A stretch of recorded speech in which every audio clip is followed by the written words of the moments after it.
Hi there, welcome back to another special edition of Alien Space Talk. My name's Andy, your host. I'd please like to ask everyone to please like, subscribe, share this. We want more people viewing this and listening to it. So, moving on with today's fantastic astronomical journey, we look at a celestial body that we can see with our naked eye called Mars. It's a little red dot in the sky. Mars, not only will we explore Mars itself, we'll also uncover the mysteries of its two intriguing moons. Yes, it has two, Phobos and Deimos. Known as a red planet for its distinctive colour, Mars has captured scientists and space enthusiasts for decades. With its fascinating geology, potential for past life, and its peculiar nature of its moons, Mars offers a rich tapestry of exploration. So buckling, we dive into the worlds of Mars and enigmatic companions. Okay, so we're going to get straight into it. Mars, the basics. Mars is the fourth planet from the Sun. So we're going through number 4 now. It's situated about 228 million kilometers, or 142 miles away from the Sun, and it is often referred to as a red planet due to its reddish appearance through a telescope or anything like that. When you see it, you'll see it as red, which is caused by iron oxide or rust on its surface. This rusty hue makes Mars one of the most distinctive and recognizable objects in the night sky. So, just like Earth, when you look at Earth, you see more blue than we do green because of the oceans. Mars is all red, so we see red. It makes it really colourful and really bright. If you have a telescope look through it, you'll see a really, really good red star. Mars is roughly half the size of Earth, so it's a lot smaller. It's a diameter of about 6,779 kilometers, or 4,212 miles. Despite its small size, Mars has a land area comparable to the total dry land on Earth. Okay, so if you just take all the land on Earth, not the ocean, the land we see, and put that together, that's the surface of Mars. That's what we're talking about there. A day, also known as a sol, so a day on Mars, is very close to the length of Earth. It's about 24.6 hours long. Now we're 23 hours, 59 minutes and so many seconds. Mars is 24 and a half hours long, so it's a little bit longer, half hour extra. However, a Martian year, because it's further away from the Sun, is twice as long, so it takes 687 days to complete one rotation around the Sun, while we take 365. So you can see there's a big difference. Mars' surface is cold and barren, means there's nothing there. It's very cold, with an average temperature of around minus 80 degrees Fahrenheit. So that's average from top to bottom. So if you think on Earth, average is around 30 degrees, but you got to think we've got deserts and everything like that. We've got hot and cold. So in the North Pole, it'll be freezing, but in the desert, it's really hot. We take the average, and the same as here. Average on Mars is 80 degrees Fahrenheit, or minus 60 degrees Celsius. Yet temperature can be significant, from as low as minus 195 degrees, or minus 100 Fahrenheit, or minus 125 degrees Celsius near the poles in the winter, and as high as 70 degrees or 20 degrees Celsius at the equator during the summer. So it's just like Earth, depending on where it is, it's an average temperature of about minus 80. Mars is a planet of extremes. It has the tallest volcano in the solar system, Mount Olympus. That's massive. And it's the largest canyon, Valles Marianas, on its surface. Its surface is also marked by impact craters, polar ice caps, and evidence of ancient riverbeds and lakes. Now, Valles Marianas looks like a giant crack on the surface. It's bigger than the Grand Canyon. It's so big, so we can see all this, and we're going to go there and explore it. So what do we know about Mars? The geology. The geology of Mars is both diverse and striking, characterized by a range of features that reveal its dynamic history. Let's start with the Olympus Moons, a massive volcano, a giant shield volcano that dominates the Martian landscape. Olympus Moon stands about 22 kilometers tall, or 13.6 miles high, nearly 3 times the height of Mount Everest, so 3 times bigger than our tallest mountain. The base of the volcano is 600 kilometers or 373 miles in diameter, making it a colossal feature on Mars. Imagine walking, just to get around it, that's a long, long way. Mars is also home to the Valley of Marianas, a vast canyon system that stretches over 4,000 kilometers or 2,500 miles. It reaches depths of up to 7 kilometers deep or 4.3 miles deep. This canyon system dwarfs the Grand Canyon and provides insight into the geological process that have shaped Mars. Valley of Marianas likely formed from a combination of tectonic activity, erosion, and a complex network of valleys and cliffs, revealing a history of stretching and cracking in the Martian crust. So it's just like Earth. It has tectonic plates that are shifting and moving. They could have fallen apart, and this giant crater could have happened. Erosion, just like when the water washes in, things slide down, and it could have made it even bigger and everything like that. So it could be even deeper than we know, but we know it's 7 kilometers, what we've discovered so far. Another important feature is its polar ice caps, which consists of both ice water and frozen carbon dioxide or dry ice. These ice caps grow and recede with the Martian season, offering clues about the planet's climate history. During the Martian winter, the poles are covered with thick layer of dry ice, which supplements during the summer, exposing a layer of water ice underneath. So just like Earth, it has seasons, and we can tell when it's colder because the ice caps grow. And when it gets warmer, the ice caps shrink. Very clever, simple way to monitor something and understand it, and it makes it that much better. And it's great for us to learn this stuff.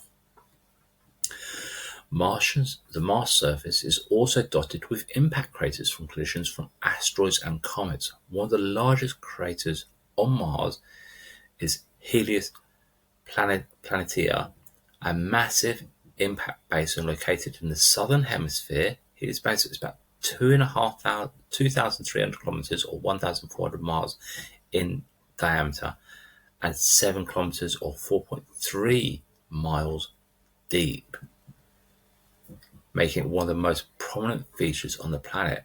Now, this is as deep as the Valley of Marianas. It is that deep. So maybe the crater was created by something else. The crater was created, but maybe Valley of Marianas was created by something else. Whatever happened, we've got 2 really deep points, both on Mars. They both need exploring. The Martian surface is not only rocky, but it's covered in fine dust or regolith, really fine iron material and really fine dusty material. A dust that can cause significant challenges for exploration missions, as it can accumulate on equipment and effectively affect the performance of rovers and landers. Despite these challenges, the dust also plays a role in the planetary weather and climate system. So just like us, the climate here has an impact on other things.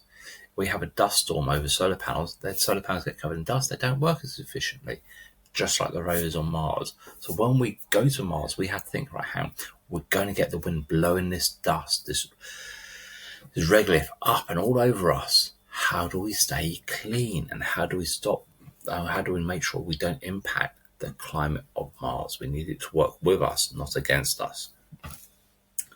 Martian atmosphere. Mars' atmosphere is very thin and composed primarily of carbon dioxide with traces of nitrogen, argon, and oxygen. The atmospheric pressure on Mars is less than 1% of Earth's, which means that even though there is a lot of CO2, it doesn't create significant greenhouse effect to warm the planet. Now, you've got to think of the Earth again. If we don't have the ozone layer, it's protecting us and everything else keeping us a greenhouse effect, we'll be in trouble. Mars's greenhouse ozone layer was blown away millions of years ago, and it's never recovered it. So therefore, the thin atmosphere doesn't give it enough to trap moisture and other things to help life grow. Maybe it's something that may happen in the future, but at the minute, that's where it is.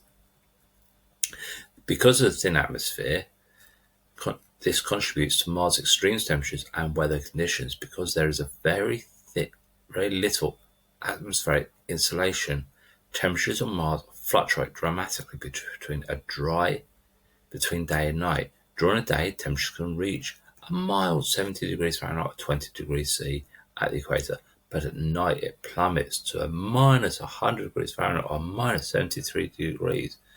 Now, if that happened here in the UK, it would be like having snow. It would be like in the desert. It'd be really hot, so all the water vapor would go up, and then during the night it'd all plummet and it'd all come back down as snow. It'd freeze and drop back down. That's how big a difference it is. Think of it like that. It makes it a lot easier. Martian experiences seasons similar to Earth due to its axial tilt. So we're tilted about 17 degrees. Mars tilts about 25 degrees, which is close. Earth is at 23.5 degrees. Mars tilts at 25 degrees. So not 17, that's my mistake. And because of that, it makes it, Mars has very similar seasons to Earth. However, because Mars is a more elliptical orbit, its seasons vary in length and intensity. For example, the Martian winter can be longer and colder than its summer, with temperatures near the poles dropping significantly. So if we had a more elongated orbit, our temperatures would be a lot different as well. But because we're very circular, it makes it we're a lot more stable. So when we go there, we have to consider this. It's going to get cold.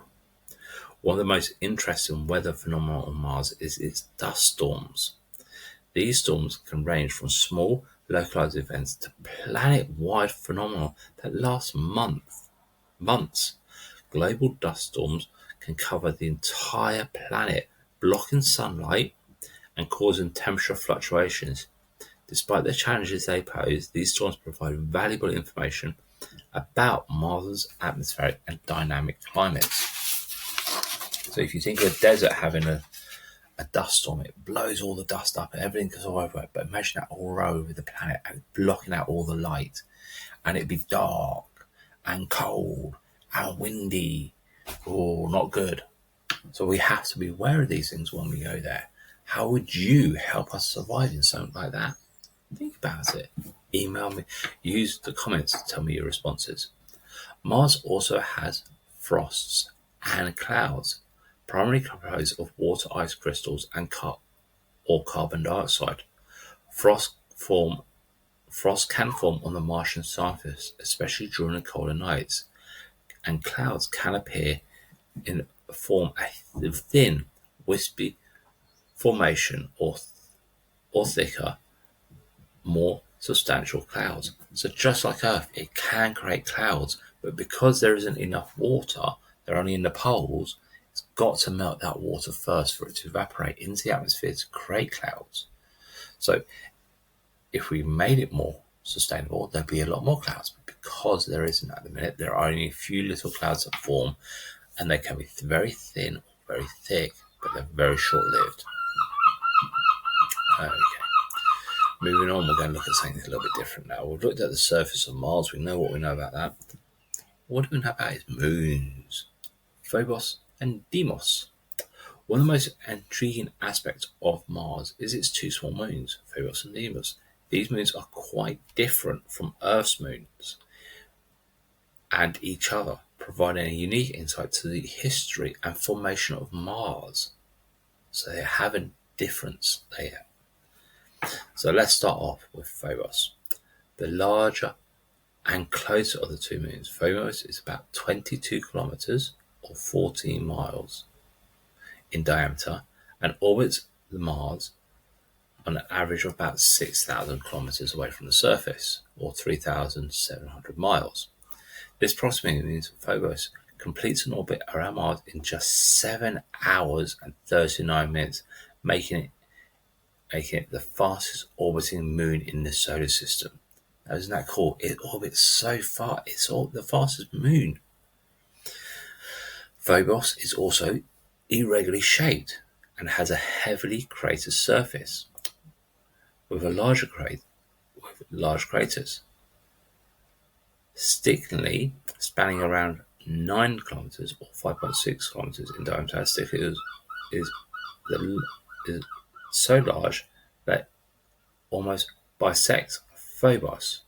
The moon's surface is covered in grooves, ridges, which are thought to be the result of stress and tidal forces exerted from Mars. Phobos' gravity is so weak that if we were standing on its surface, you could jump off and into space with minimal effort. Now, Stickly was the name of the crater. It's one of the largest with its large crater. Sorry if I didn't make that clear. But if you think about it, even children, if you're listening, you're a child, if you go on Phobos and you stand on a spacesuit and you jump, you'll keep drifting up and up and up, and you'll be like a rocket. You go into space. So we can't jump on Phobos. We've got to be really, really careful there. Phobos' fate is also a topic of interest. Its orbit is gradually decreasing, so it's getting closer to Mars, which means it's getting closer to Mars over time. Scientists believe that in the next 50 million years, Phobos may either crash into the surface or break apart, forming a ring system around the planet.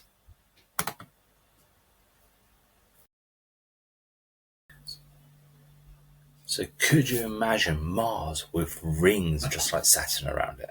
That's if, depending on what happens to Phobos, will it get too close, it'll break apart and make rings, or will it fall into Mars and go smash? We don't know. But that could happen over the next 50 million years, so we've got a long time to study it and figure out what's going to happen.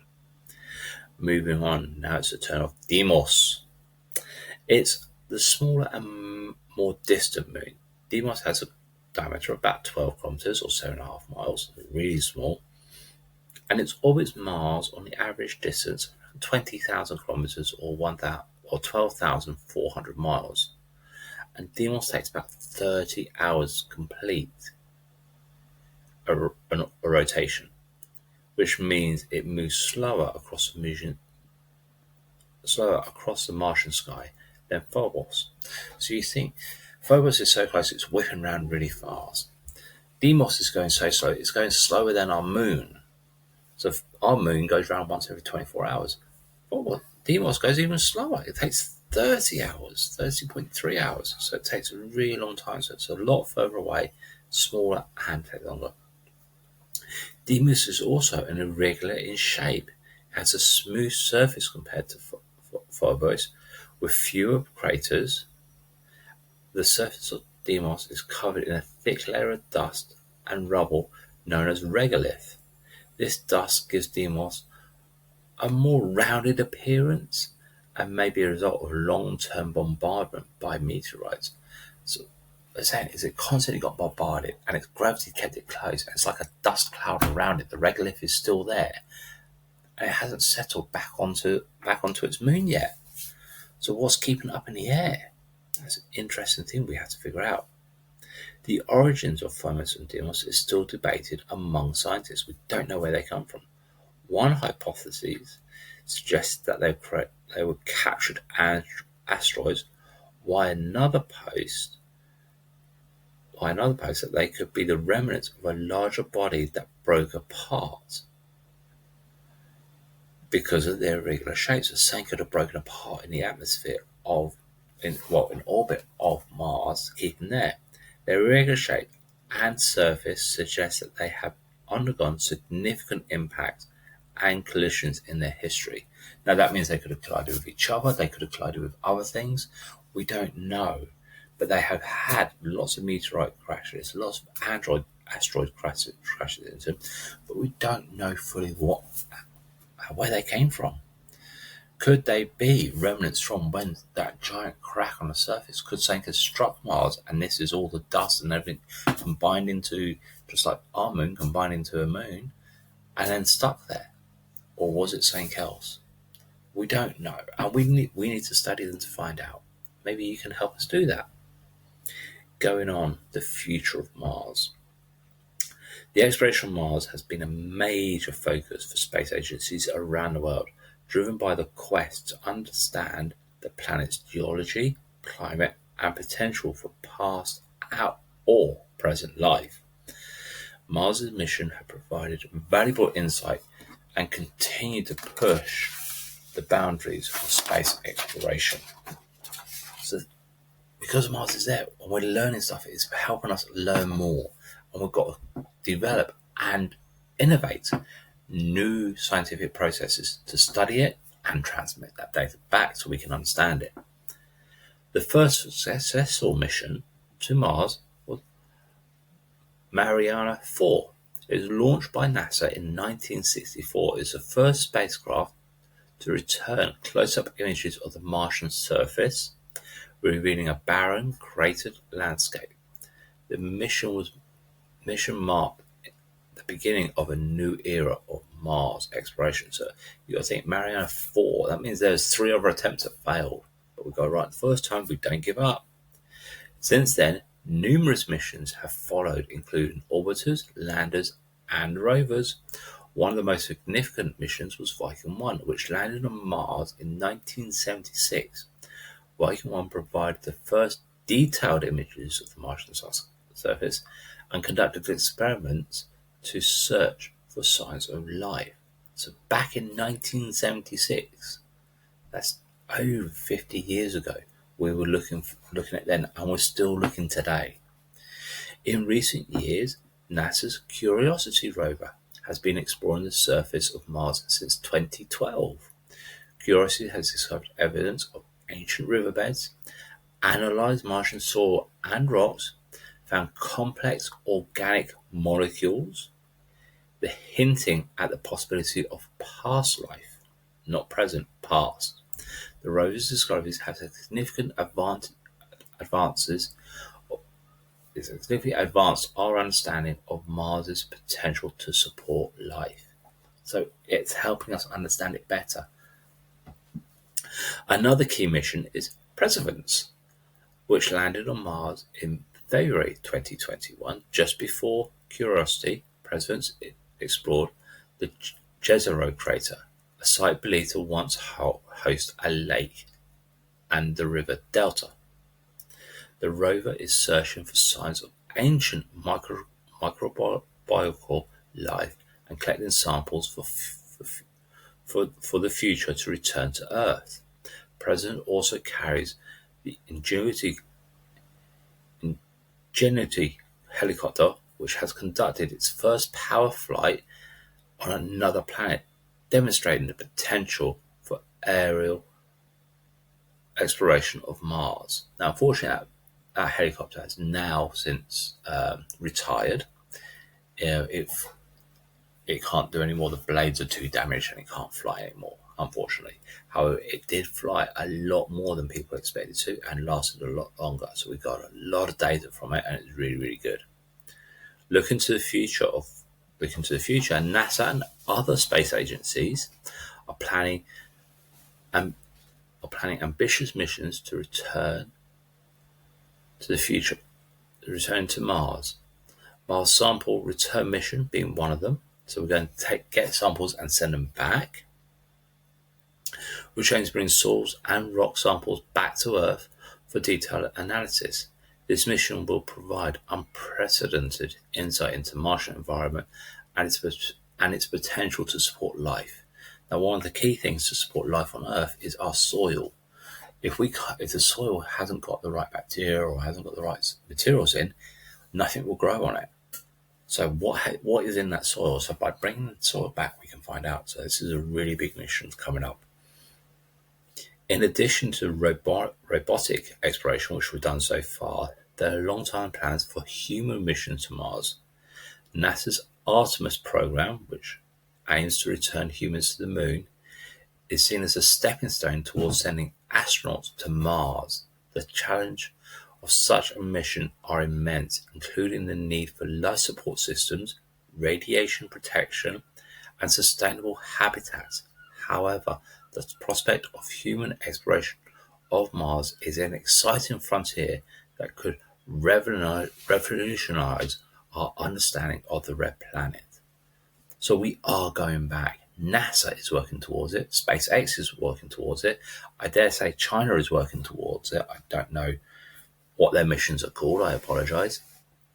But we are going back. We're going back to the moon, and we will be going to Mars very, very soon. So keep an eye on the updates. I will update you. In conclusion to everything, as we wrap up this exploration of Mars and its moons, it's clear the red planet is a world of incredible complexities and intrigues. From the towering volcanoes to the vast canyons to the mysterious moons, Mars continues to captivate scientists and inspire dreams of future exploration. If you look at TV, you'll see there's several programs out there, several films out there all about Mars. So it's not just scientific, it also impacts what we watch and what we read.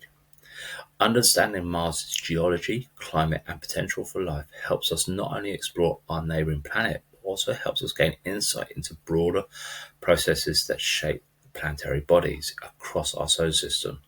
The ongoing mission and future plans for Mars exploration hold the promise of new discoveries and deeper understanding of our place in the solar system, in the cosmos, not just the solar system, and not just Mars's place, but ours as well. I'd like to thank you for joining me on this cosmic journey through Mars and its moons in this celestial spotlight. If you enjoyed this, please subscribe, rate, leave a review. In our next episode, we'll venture deeper into the gas giant, starting with Jupiter. Until then, stay curious and remember, the universe is vast and full of wonders waiting to be explored. I look forward to seeing you again soon. Take care.